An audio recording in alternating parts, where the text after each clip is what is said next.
Fala galera, tudo bem? Vamos falar hoje de uma matéria que saiu no The Aviation Herald, de um voo que aconteceu em julho.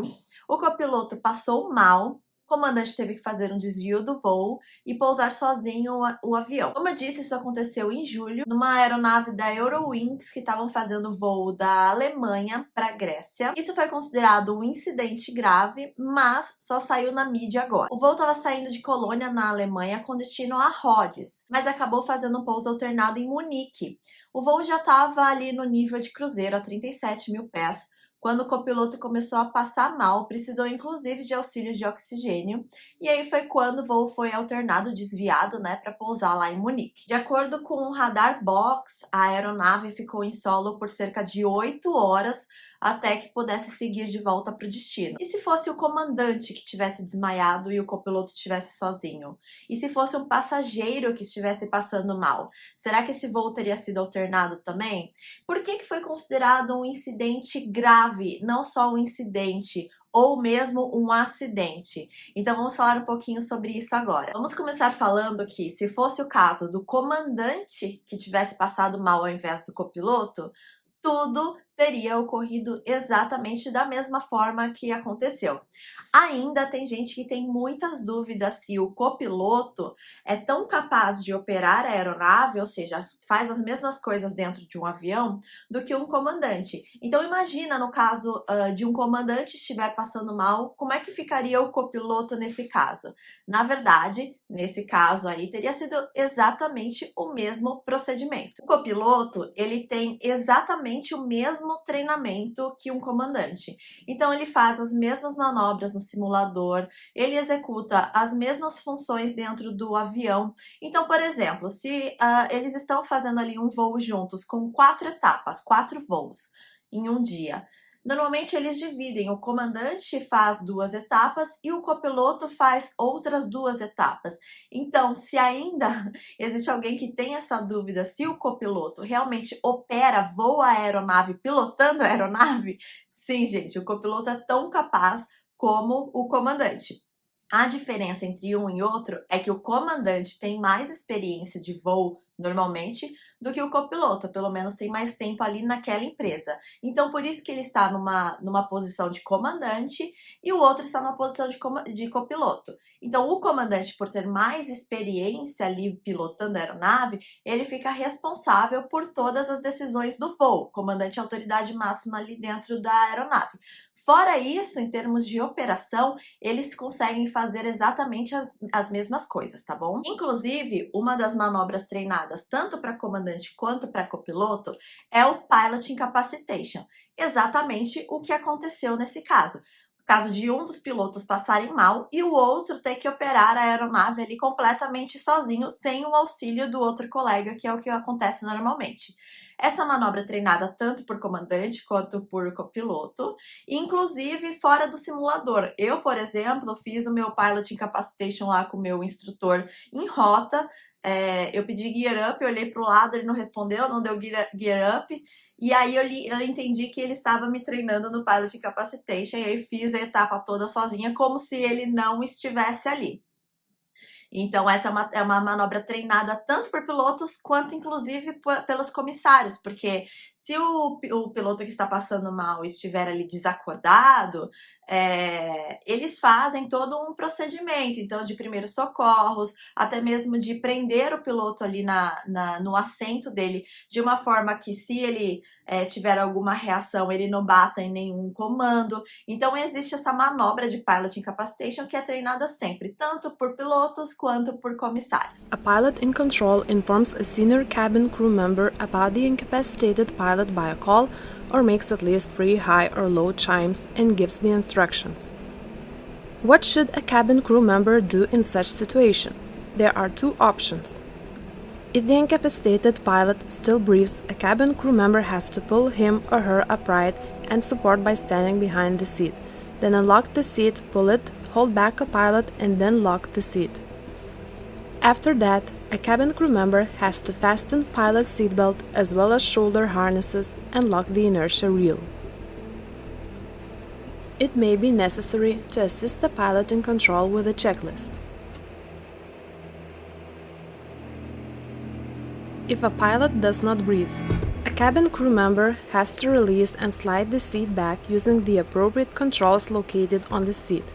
A flight attendant is allowed to ask a pilot in control for help if the incapacitated pilot's seat does not move back. If the incapacitated pilot is removed from his seat, a cabin crew member takes care of him. In all the cases, first aid must be given without any delay. Also, a senior flight attendant has to remain on the flight deck to control the incapacitated pilot if it's required. E o Pilot Incapacitation, gente, ele vai dos mais diversos níveis. Então, por exemplo, já teve casos de Pilot Incapacitation por dor de barriga. Sim, acredita. O cara não conseguiu sair de lá do banheiro mais, e aí teve que se declarar emergência e pousar com Pilot Incapacitation. A gente brinca que é o alerta marrom, né? Mas vai desde isso até realmente o caso do piloto estiver desacordado ali, inconsciente. Então, tudo isso é considerado Pilot Incapacitation, quando um dos pilotos não consegue exercer a sua função mais ali a bordo. Agora, falando para o caso de um passageiro, né? Será que o voo teria sido alternado também se fosse o caso de um passageiro e não de um piloto, não da tripulação? Depende muito de caso para caso. Então, se o passageiro estiver ali necessitando de um apoio hospitalar ou de um atendimento médico que não tem a bordo, muitas vezes nós temos, mas algumas vezes não, então nesse caso o voo é desviado.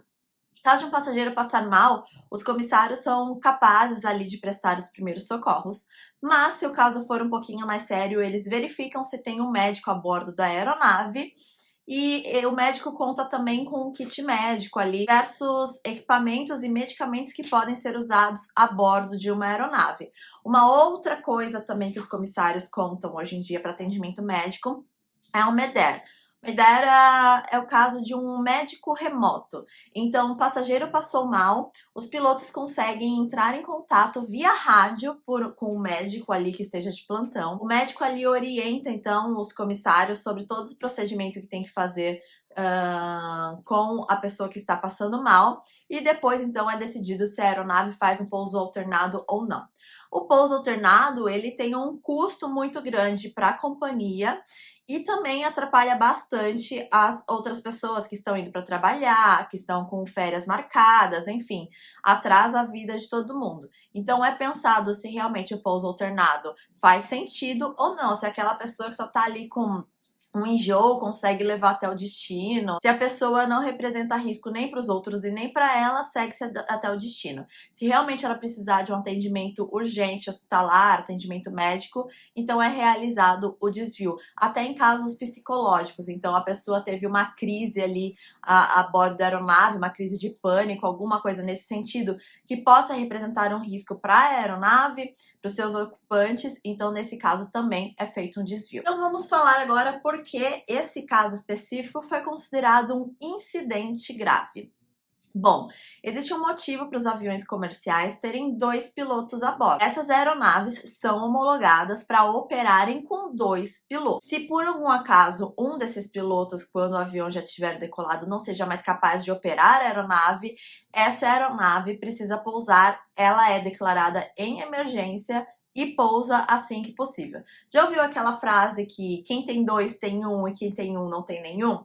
É basicamente isso. Então, um piloto passou mal. Quem garante que o único que sobrou também não vai passar mal? Então, não é que ele não consiga operar a aeronave sozinho. Como eu já falei, sim, consegue, existe treinamento para isso, mas é para um caso realmente de uma segurança ali, de pousar o quanto antes, trazer um outro tripulante para substituir aquele e operar a aeronave assim como ela é homologada, com 2 pilotos. Os órgãos reguladores, eles dizem exatamente como categorizar cada coisa. Então, se é incidente grave ou se é acidente.